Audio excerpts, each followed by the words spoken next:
Hey, what's up everybody? So as I said in my video yesterday, I am holding myself accountable to doing this every day leading up to my birthday, which means I'm doing this as I drive to go out for dinner and a bar crawl on the Beltline to start celebrating my birthday weekend, because I didn't want to try to do this when I got home and was sleepy, and you know, etc. So there are two things I want to talk about in this video that really are things that I am constantly working on. They're life lessons. They're things that I have learned and are beginning to crystallize for me, but I have still not changed my behaviors and habits to support them consistently. So I do have to be very intentional about making sure I do them. The first thing is, done is better than perfect. So as I said in my first video, I'm a high achiever. I've always been a high achiever, which often kind of falls in line with being a perfectionist, which means that I will sometimes put myself into a planning situation where I'm preparing for something to the point where I don't actually execute on it and do it. And that causes a lot. I mean, if you saw I have notebooks, I have folders where I have mapped out things that I wanted to do, like, very thoroughly, and did not pull the trigger on them at all because I was trying to make it just right and perfect, and it just was not possible. So some of the ways that I deal with that and don't kind of pull myself into a perfectionist planning spiral is that I focus on baby steps. So I look for small ways to execute against whatever idea that I have so that I can keep my momentum and keep my excitement up. So even if I do have to do some planning and preparation, I try to find a way to pull the trigger and move forward on something. And then I can have at least finished that thing while I'm preparing to do whatever needs to happen next. Because most things that we want to accomplish in our life have to happen over there are multiple steps. So there's very few things where you can just like say, I want to do the thing, and then you do the thing and it's done. That's not as common. Usually it's like, I want to do the thing, so now I have to prepare for the thing or plan for the thing or do this one part to lead up to the thing, and that is the area where I get stuck. And so that's how I try to kind of get past that whole, some things, having them done is better than having it being perfect. And also understanding that a lot of things that you do or want to do, it's an iterative process, which means the first thing that you do is often not the only way that that's going to look. It's not the only version. Like, say you want a website for your business or for your idea or for your organization. The first version of the website, sorry, let me get through this light. Okay, the first version of the website is often not going to be the same version you have 6 months from now.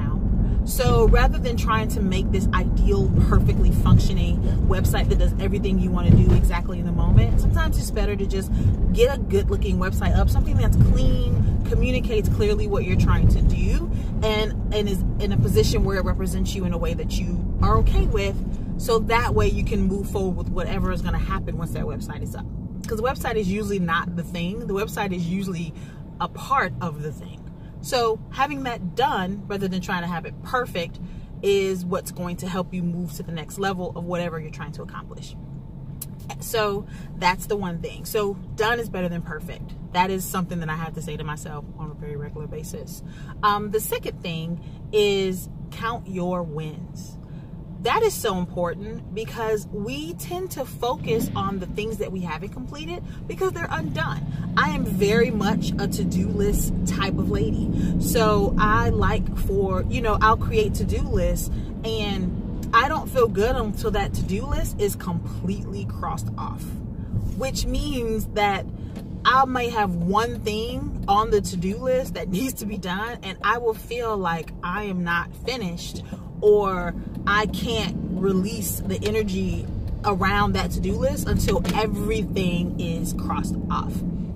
But in doing that, though, I am ignoring the fact that I have done things on the to-do list, which is a win. That is a positive. So I have to always, and this is something I have to do way more than even than the first thing I said, as far as, you know, done is better than perfect, taking a moment to sit back and count the wins. I don't do that for myself enough, and I should. And when I do it, it makes me feel better, and it makes me feel like, okay, I am progressing, I am successfully moving forward in the way that I want. There are other things I have to work on. Life is about growth and consistent building and consistently improving. So there's always something you can do better or you can do next. You should never stop looking for ways to kind of level up. But in doing that, though, I am missing out on the fact that I'm not in the same place where I started, and I've gotten a little bit closer to where I want to be. And whenever that happens, I always tend to feel a lot better about what's going on. For example, I just finished teaching my second semester at Georgia State, and this was a bit of a rough semester. We got a rocky start because we had snow days. So like we really only had one class in like the first 2 weeks of class. We only met once because it was snow days and the school was closed, and then the president was in town, and so the school was closed. So like we were closed a lot. And so that, you know, those initial weeks of class is kind of a great time to build rapport with your students. And I didn't really have that because we didn't have class. So we basically had to hit the ground running to make sure that they got what they needed so that they can complete the coursework.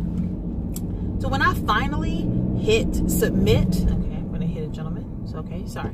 When I finally hit submit on those grades, and that release of like, I'm done with the semester, I've turned in my grades on time, it was a great moment.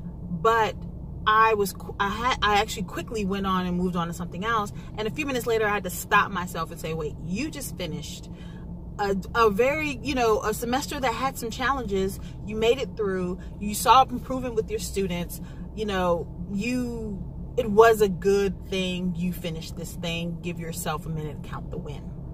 So I'm encouraging you to do that. Look for ways to count the wins, and look for ways to execute against ideas and things you want to do that are small, so that they're working you towards the bigger thing. So again, if you have some things that are inspired from listening to my chat, please share them. I would love to hear what else other people might be thinking through as they, you know, count down to their own birthday. Everyone may not have a milestone, but just a birthday, just in life, kind of thinking back through things that you've done and things that you want to do differently. What have you learned yourself?